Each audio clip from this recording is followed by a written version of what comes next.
Pendahuluan. Ketika pengusaha membentuk suatu bisnis, mereka harus memutuskan bentuk kepemilikan bisnis tersebut.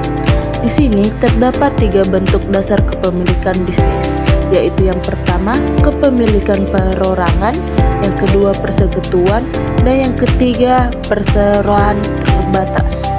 Bentuk yang dipilih mempengaruhi profitabilitas, risiko, dan nilai dari perusahaan. Kepemilikan perseorangan.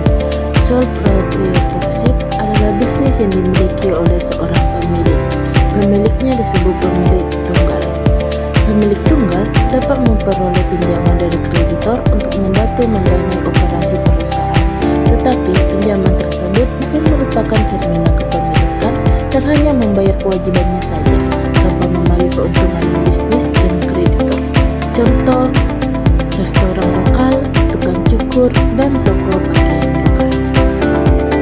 Adapun karakteristik kepemimpinan perseorangan, yaitu menerima tanggung jawab akan kinerja perusahaan secara penuh, bersedia bekerja dengan waktu yang fleksibel, tanggung jawab atas keberhasilan bisnis yang mereka jalankan dapat mendorong untuk terus-menerus memonitor perkembangan bisnisnya, mampu menunjukkan sikap kepemimpinan yang kuat, kemampuan organisasi yang baik, dan berkomunikasi secara baik dengan para karyawan.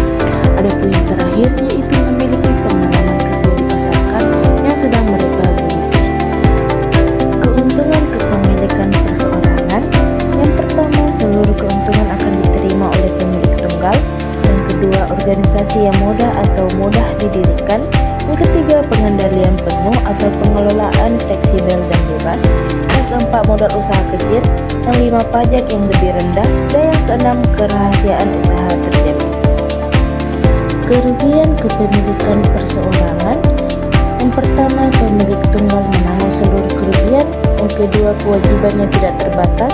Yang ketiga, dana yang terbatas. Dan yang keempat, keahlian yang terbatas. Persekutuan. Partnership adalah bisnis yang dimiliki secara bersama oleh 2 atau lebih orang. Para pemilik disebut sekutu.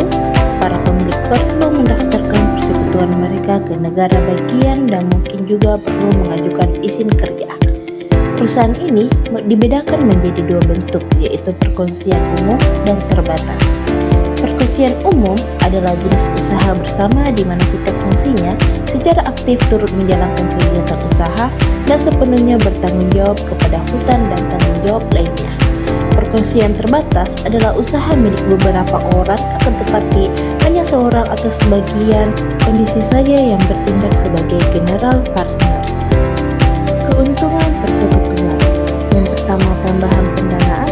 Yang kedua, pembagian kerugian. Yang ketiga, lebih banyak spesialisasi. Yang keempat, umur usaha lebih panjang. Kerugian persekutuan. Yang pertama, pembagian pengendalian atau kemungkinan berlakunya perselisihan dan kesalahpahaman. Yang kedua, kewajiban yang tidak terbatas. Dan yang ketiga, pembagian keuntungan. Perseroan terbatas.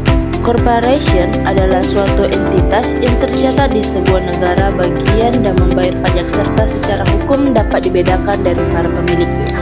Untuk mendirikan PT, seorang atau kelompok harus membuat akta pendirian, perseroan terbatas, atau dokumen yang digunakan untuk mendirikan usaha dan melaporkannya kepada pemerintah negara bagian. Akta pendirian mencantumkan aspek-aspek seperti nama perusahaan, jumlah saham yang diterbitkan dalam operasi perusahaan. Orang-orang yang mengorganisasi PT juga harus membuat anggaran dasar, yaitu panduan umum dalam mengelola perusahaan. Perseroan tertutup versus perseroan terbuka. Kebanyakan PT kecil merupakan perseroan tertutup, yaitu kepemilikannya dibatasi hanya untuk sekelompok kecil investor saja. Perusahaan terbuka, yaitu saham mereka dapat dengan mudah dibeli atau dijual oleh para investornya. Para pemegang saham dapat menjual saham mereka ketika mereka membutuhkan uang, kecewa dengan kinerja perusahaan, atau mungkin memperkirakan harga saham tidak akan mengalami peningkatan lagi di masa mendatang. Tindakan di mana untuk pertama kalinya perseroan menerbitkan saham republik tersebut masuk bursa. Bagaimana para pemegang saham mendapatkan penghasilannya? Ada dua cara, yaitu yang pertama, menerima dividen dari perusahaan yang merupakan bagian dari keuntungan perusahaan selama 3 bulan terakhir yang didistribusikan kepada para pemegang saham. Yang kedua, saham yang mereka miliki dapat mengalami peningkatan nilai. Keuntungan PT. Yang pertama, kewajiban terbatas. Yang kedua, saham perusahaan mudah ditunaikan. Yang ketiga, akses pendanaan. Yang keempat, perpindahan kepemilikan. Yang kelima, pengelolaan lebih profesional.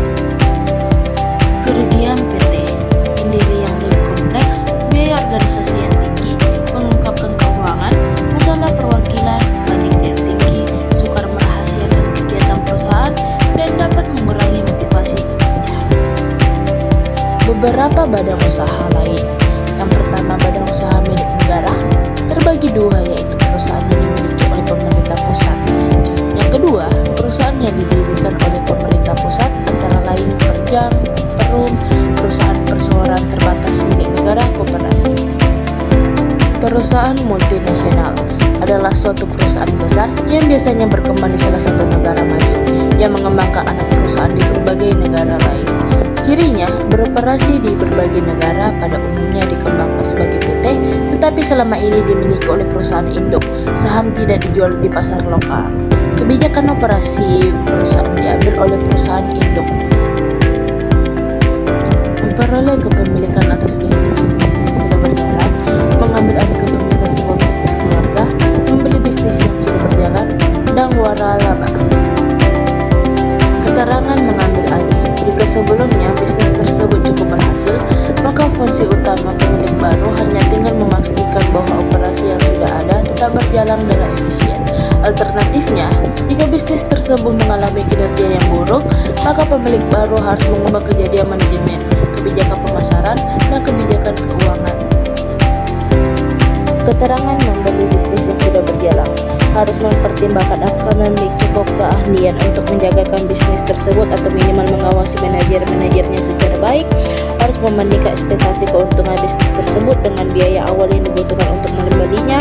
Penjual bisnis dapat memberikan data historis volume penjualan yang selanjutnya dapat digunakan untuk mengestimasi volume penjualan di masa mendatang. Keterangan waralaba. Waralaba adalah kesepakatan di mana pemilik suatu bisnis memperkenalkan pihak lain menggunakan merek dagang, nama dagang atau hak ciptanya dengan syarat-syarat tertentu. Jenis-jenis waralaba diklasifikasikan sebagai pendistribusian, bisnis rantai toko, atau kesepakatan produksi.